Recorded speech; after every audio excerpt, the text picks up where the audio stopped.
Ну, когда я пишу Крым, это душа, прежде всего, душа места. У каждого места есть какая-то особенность. Эту особенность я называю душой.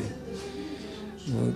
То есть, когда уже Крым я прочувствовал, я его уже здесь родился и вырос, и мне легко его писать.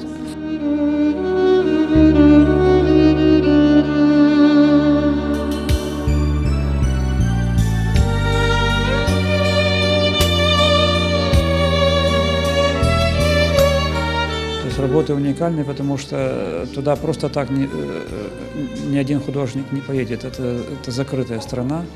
Поэтому если этот художник должен быть мусульманин, он должен поехать в хадж, и у него должны быть с собой краски, кисти, тогда он и желание еще что-то делать.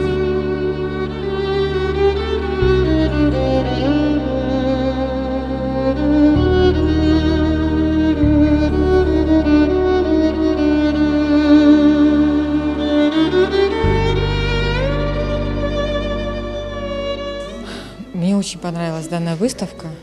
Вот. Видно, что человек очень любит Крым и очень трепетно относится к природе, очень аккуратные работы, тонкие, душевные. Все чувства, которые смотришь, ощущаешь по отношению к Крыму, вот именно Крым поэтичный, Крым, то есть здесь все это выражено в работах. Очень понравились работы этого художника. Они очень так лаконично выдержанные, душевные, теплые.